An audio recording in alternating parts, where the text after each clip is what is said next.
Bonjour à tous, très heureuse de vous retrouver pour un nouveau numéro de Planète Locale. Bonjour Magali Trohan. Bonjour. Bonjour Adrien Lambert. Bonjour Clémence. Vous êtes tous les deux les fondateurs de l'entreprise Hydroclimat qui est basée à Toulon. Votre mission, je cite, la résolution des enjeux liés à l'eau et au changement climatique. Rien que ça.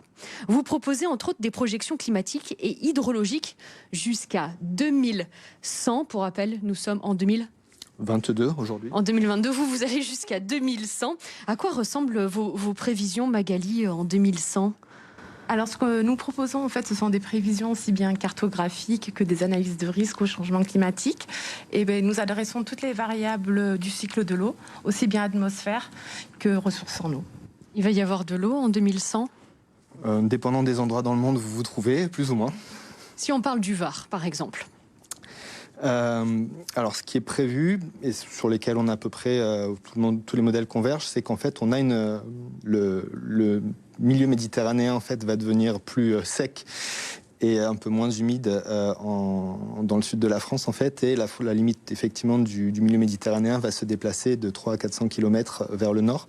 Donc, on peut s'attendre, effectivement, à un climat plus chaud en Méditerranée et également plus sec Sur la France, en général. Sur la frange méditerranéenne de la France. Tout à fait. Et aussi également avec une amplification des événements extrêmes, comme les inondations, les précipitations intenses, qui vont s'intensifier dans les prochaines années. Ça fait un petit peu peur quand même. Tout à fait, c'est alarmant. La COP26 a fixé comme objectif de maintenir le réchauffement climatique sous 2 degrés d'ici à 2100. Est-ce que pour vous, c'est réalisable ou pas ? Je pense que si on a une prise de conscience globale de la nécessité d'agir, tout est possible. Oui. Il faut être optimiste. Voilà. Maintenant, est-ce que ça en prend le sens maintenant ? Je vous laisse apprécier les limites des politiques qui sont menées jusqu'ici. Vous partagez ce constat, Magali ? Si je peux ajouter, c'est vrai que je dirais qu'on s'engage plus sur une trajectoire à plus 4 degrés d'ici 2100 que plus 2 degrés. Les dernières prédictions nous le disent, le confirment.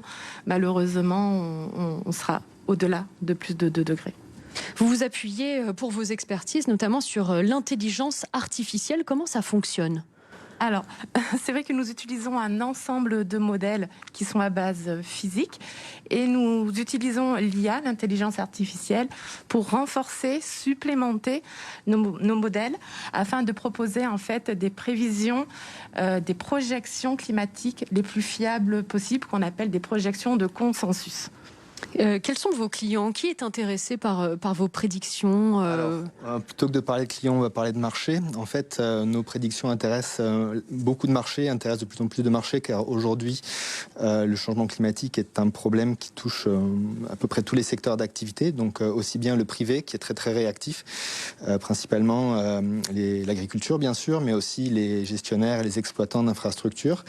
On a aussi le secteur de l'assurance, qui est très en demande, et dans le public, effectivement, tout ce qui est collectivité et qui doivent gérer des enjeux d'adaptation et des enjeux humains importants. Vous venez de parler de l'agriculture, justement. Là, il y a une véritable problématique autour de l'eau.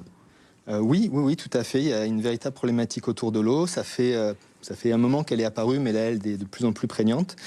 Donc, effectivement, je pense que surtout dans la limite, dans la partie méditerranéenne du pays, on va être confronté à des problématiques de disponibilité de l'eau grandissante. Tout à fait. Et c'est vrai qu'avoir recours à des anciennes stratégies, des anciennes approches de nos ancêtres, comme mettre des citernes, faire des réserves d'eau en permanence toute l'année pour stocker l'eau et permettre en fait d'irriguer après par la suite les cultures quand elles ont besoin. Ça peut être une des stratégies d'adaptation qu'il va falloir mettre en place. Oui, c'est ce que vous prenez, effectivement. On va parler de la partie solution, puisque c'est vrai qu'on a peut-être un petit peu noirci le tableau, ou en tout cas, c'est celui que vous dépeignez aujourd'hui sur l'eau, sur l'environnement, sur le climat. Il y a des solutions qui existent, il y a de nouvelles solutions, mais il y a aussi, vous venez absolument de le dire, Magali, d'anciennes solutions, de vieilles méthodes. On parle notamment, par exemple, dans notre département, des mâts provençaux. Ça fonctionnait bien. Tout à fait. En fait, effectivement, on était il y a quelques centaines d'années dans un milieu qui était déjà limité en termes de ressources, puisque le progrès n'avait pas encore amené l'eau courante, ni la climatisation, etc. Et donc, on avait déjà des solutions qui avaient été développées par par les gens qui étaient confrontés à ces problèmes-là et qui sont souvent des solutions qui sont justement low-tech, donc peut-être pas très coûteuses à mettre en œuvre et qui peuvent avoir un bénéfice direct et qui ont notamment le bénéfice d'être réversibles. C'est-à-dire si elles ne marchent pas, eh ben, elles peuvent être modifiées, changées et elles n'ont pas coûté très cher à mettre en œuvre. Tout à fait. L'enjeu, il est aussi pour la construction des nouveaux bâtiments. Il y a des solutions là aussi qui existent. C'est vrai, c'est vrai. Actuellement, on aimerait tous avoir des maisons avec des grandes baies vitrées ou des immeubles. Des espaces très ouverts. Très ouverts. Ce n'est peut-être pas la bonne stratégie à adopter, notamment en contexte de changement climatique. Et réduire en fait la dimension des fenêtres peut être aussi un des aspects. Avoir recours à tout ce qui est végétation sur les toits aussi, pour justement maintenir des îlots, en fait fabriquer des îlots de fraîcheur pour venir un peu en contrepoids des îlots de chaleur. Ça peut être aussi une bonne stratégie d'adaptation. Il y a les nouveaux bâtiments, mais ceux qui existent aussi dès aujourd'hui, il faut les rénover. Oui, tout à fait, mais d'ailleurs le gouvernement a mis en place un certain nombre d'actions justement pour permettre aux propriétaires d'adapter ces bâtiments et de les rendre un peu plus résilients justement au changement climatique, parce qu'effectivement l'adaptation a un coût, mais il faut être conscient qu'aujourd'hui les coûts de l'adaptation sont 10 fois inférieurs au coût de l'inaction climatique. Donc aujourd'hui, dépenser 10 € pour adapter un bâtiment, ça vous permettra d'économiser 100 € dans le futur. Merci infiniment à vous deux. Merci pour votre expertise. Merci d'être venu aujourd'hui sur le plateau de BFM Toulon-Var. Je vous dis à bientôt. Merci à vous. Merci Clémence, à bientôt. L'association Chercheurs en Herbe a publié son bilan du mois de janvier dans le ramassage de déchets. Plus de 200 kilos ont pu être collectés.